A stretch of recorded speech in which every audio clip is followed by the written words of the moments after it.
Hello guys फेरि पनि welcome गर्न चाहे नेपाली ज्ञान युट्युब च्यानलमा म तपाईँहरूकै साथी सुनिल। यसभन्दा अगाडि मैले डिबी लोटरीको अनलाइन फर्मको लागि चाहिने फोटोको बारेमा मैले भिडियो बनाएको थिएँ। के कुराहरू हामीले ध्यान दिनुपर्छ, कसरी फोटोहरू क्रप गर्नुपर्छ, कसरी खिच्नुपर्छ भन्ने कुरा मैले तपाईँलाई बताएको थिएँ। सो आजको यो श्रृङ्खलामा फेरि हामी डिबी लोटरीको फारम अनलाइन कसरी भर्न सकिन्छ, के कुराहरू हामीले भर्दाखेरि सही तरिकाले फारम भ्यालिडेट हुन्छ, सही तरिकाले फारम भरिन्छ भन्ने कुरा आजको श्रृङ्खलामा म सिकाउने छु। सो आजको श्रृङ्खलालाई म सुरु गर्छु। त्यसभन्दा अगाडि च्यानलमा नयाँ हुनुहुन्छ र च्यानलसँग जोडिनु भएको छैन भने अझै कृपया च्यानललाई सब्सक्राइब गर्नुहोस् र बेल नोटिफिकेसनको अप्सन क्लिक गरेर अल नोटिफिकेसन अन गर्नुहोला, किनकि मेरो नेपाली ज्ञानको सम्पूर्ण अपडेटेड भिडियो तपाईँको सामु जानकारी आओस् भन्न म चाहन्छु। र भिडियो अन्तिमसम्म हेर्नुहोला, भिडियो काम लाग्ने रहेको छ। सो भिडियो मन परेको छ भने लाइक पनि दिनुहोला र लाग्छौँ आजको श्रृङ्खलाको लागि ल्यापटपको स्क्रिनतर्फ। डिबी लोटरी फारम भर्नको लागि सुरुमा हामी वेबसाइटमा जानेछौँ dbprogram.state.gov यो टाइप गरेर हामी वेबसाइटमा जानेछौँ। जुन ब्राउजर युज गर्दा पनि हुन्छ भर्दाखेरि, तर फोटो क्रप गर्दाखेरि सकेसम्म एज अथवा इन्टरनेट एक्सप्लोर युज गर्नुहोला। र यहाँ गइसकेपछि बिगिन इन्ट्रीमा क्लिक गर्नुहोला। बिगिन इन्ट्रीमा क्लिक गरिसकेपछि तपाईँको सामु यहाँनिर क्याप्चा दिन्छ। माथि बक्समा जे लेखिएको छ त्यो यहाँनिर लेखेर चाहिँ सबमिट गरिदिनु होला। सबमिट गरिसके पछाडि अब चाहिँ तपाईँको सामु फर्म भर्नको लागि अप्सनहरू आउँछ, जहाँ तपाईँले सुरुमा आफ्नो लास्ट नेम राख्नुपर्ने छ, तपाईँको थर, अनि त्यस पछाडि फर्स्ट नेमलाई बिचमा लेख्नुपर्ने छ यहाँनिर फर्स्ट नेम लेखेको ठाउँमा। यदि फर्स्ट नेम छैन भने नो फर्स्ट नेममा टिक लाउनु होला, र मिडल नेम छ भने लेख्नु होला, छैन भने यहाँनिर नो मिडल नेममा टिक लाउनु होला। र लगतै तपाईँ पुरुष हो कि महिला यहाँनिर मेल फिमेलमा टिक लाउनु होला, तपाईँको जेन्डर, त्यस पछाडि लगतै तपाईँको जन्ममिति रहेको छ, जन्ममिति चाहिँ सुरुमा महिना, त्यस पछाडि गते, त्यस पछाडि साल रहेको छ। सबै जन्ममितिहरू एडीमा इस्वी सम्मतमा भर्नुपर्ने छ।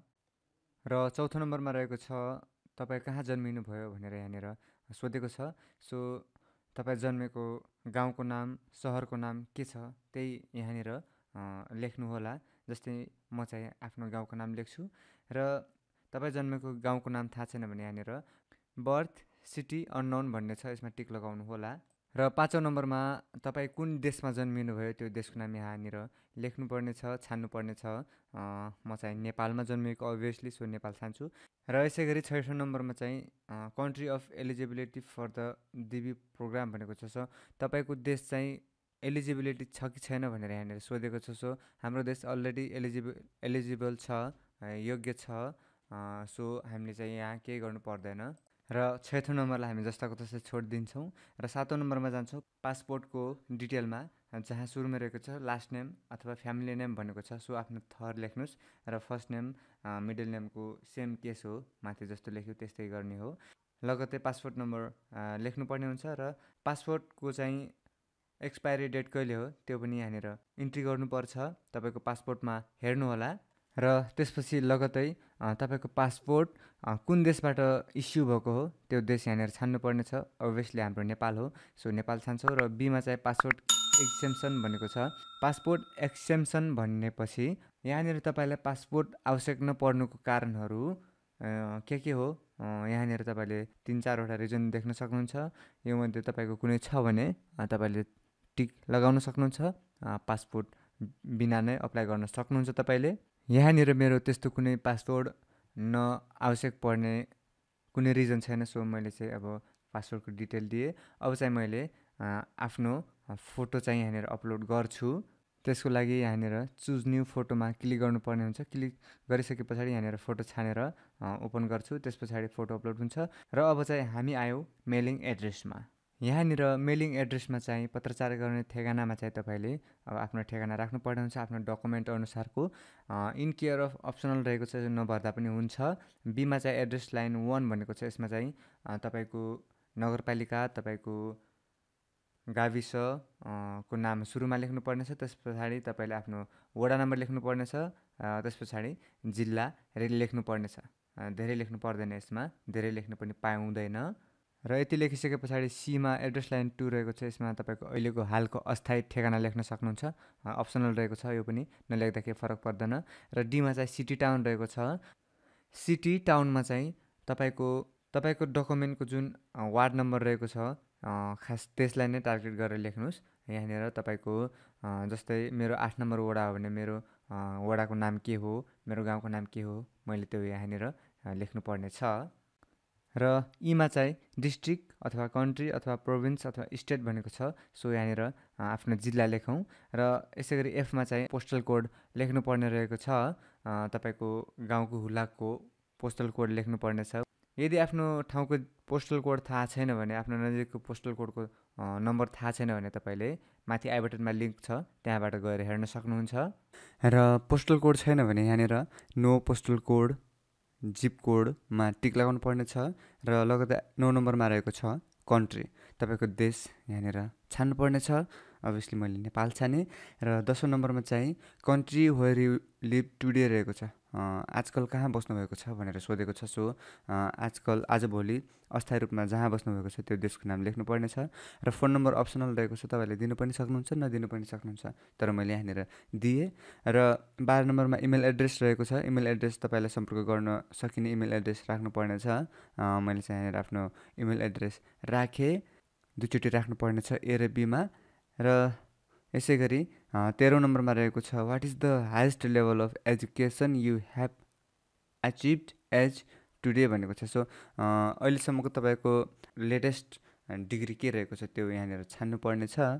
स्कुल लेभल मात्रै पढ्नुभएको छ भने प्राइमेरी स्कुल ओन्ली टिक लाउनु पर्ने छ। हाई स्कुल नो डिग्री भनेको छ, यो प्लस टू सम्म पढ्नुभएको छ तर तपाईँले पास गर्नुभएको छैन भनेको छ। र यसै गरी थर्डमा चाहिँ हाई स्कुल डिग्री भनेको छ, यो प्लस टू पास हो भनेको छ भने भोकेसनल स्कुल भनेको छ, यो प्राविधिक तर्फको हो। सो सम युनिभर्सिटी कोर्सेस भनेको छ, केही विश्वविद्यालयको कोर्स गरेको छु भनेर यहाँनिर रहेको छ भने अर्को रहेको छ युनिभर्सिटी डिग्री भनेको छ। युनिभर्सिटी डिग्री भनेपछि तपाईँले ब्याचलर सकिसकेकोलाई भन्दछ। यसै गरी सम ग्रेजुएट लेभल कोर्सेस भनेको छ, केही ग्रेजुएसनको कोर्सेसहरू गरेको भनेको हो। र यसै गरी मास्टर्स डिग्री र some doctorate level courses, doctorate degree भनेको छ यहाँनिर। सो तपाईँको जुन हो त्यो युनिभर्सिटीको डिग्री, त्यो एजुकेसनको लेभल जुन सर्टिफाइड हुनुहुन्छ, जुनको प्रमाणपत्र तपाईँसँग छ, त्यसको चाहिँ यहाँनिर टिक लगाउनु पर्ने छ। यसै गरी 14 नम्बरमा रहेको छ तपाईँको म्यारिटल स्ट्याटस के रहेको छ, तपाईँको वैवाहिक स्थिति के रहेको छ, तपाईँले यहाँनिर छान्नुपर्ने छ। जसमा पहिलो रहेको छ अनम्यारिड, अविवाहित भयो। र दोस्रो चाहिँ सेकेन्डमा चाहिँ म्यारिड छु तर मेरो श्रीमान अथवा मेरो श्रीमती चाहिँ युएसको चाहिँ रेसिडेन्ट होइन, युएसको बासिन्दा होइन भन्ने अप्सन छ दोस्रोमा भने। तेस्रोमा फेरि विवाहित हुँ तर मेरो श्रीमान अथवा श्रीमती चाहिँ युएसको बासिन्दा हो, युएसको रेसिडेन्ट हो भन्ने यहाँनिर रहेको छ भने। यसै गरी चौथोमा रहेको छ डिभोर्स भएको। र 5औँमा रहेको छ विधोड, यसको मतलब श्रीमान वा श्रीमती बितेको। र 6औँमा देख्न सक्नुहुन्छ लिगल्ली सेपरेटेड, जो चाहिँ कानुनी रूपमा छुट्टिएको भन्ने यहाँनिर जनाउँछ। सो तपाईँको जुन हो आफ्नो वैवाहिक स्थिति यहाँनिर छान्नुपर्ने छ। र लगतै 15 नम्बरमा रहेको छ नम्बर अफ चिल्ड्रेन। तपाईँ विवाहित हुनुहुन्छ भने तपाईँको बच्चा बच्ची कति छन्, यहाँनिर तपाईँले आफ्नो बच्चाहरूको सङ्ख्या लेख्नुपर्ने छ, जनाउनु पर्ने छ। यदि तपाईँ अविवाहित हुनुहुन्थ्यो भने यहाँनिर तपाईँको सब्मिटको फर्म आइहाल्थ्यो कन्टिन्यू गरिसके पछाडि, तर यहाँनिर मैले विवाहितको छानेको छु, त्यही भएर यहाँनिर कन्टिन्यूबाट चाहिँ नेक्स्ट फिलअप गर्नुपर्ने चिजमा आउँछ, जहाँनिर चाहिँ मैले आफ्नो स्पाउसको, आफ्नो श्रीमतीको बच्चाहरूको विवरण दिनुपर्ने हुन्छ यदि बच्चाहरू छन् भने। र यहाँनिर अब पार्ट 2मा आइसकेका छौँ हामी, हेर्न सक्नुहुन्छ। यहाँ तपाईँको श्रीमान श्रीमतीको लास्ट नेम सुरुमा लेख्नुहोस्, त्यस पछाडि फर्स्ट नेम बिचमा लेख्नुहोस्। र फर्स्ट नेम छैन भने नो फर्स्ट नेममा, मिडल नेम छ बिचको नाम छ भने मिडल नेममा लेख्नुहोस्, छैन भने नोमा टिक लगाइदिनुहोस्। सेम अगाडिकै प्रोसेस हो, आफ्नो नाम लेख्दाको प्रोसेस। र लगतै जन्ममिति दिनुपर्ने छ एडीमा आफ्नो स्पाउसको। र त्यस पछाडि जेन्डर रहेको छ, महिला वा पुरुष, त्यहाँ यहाँनिर छान्नुपर्ने छ। त्यस पछाडि तपाईँको श्रीमान वा श्रीमती जन्मेको गाउँको नाम अथवा सहरको नाम लेख्नुपर्ने छ जहाँ जन्मिएको हो।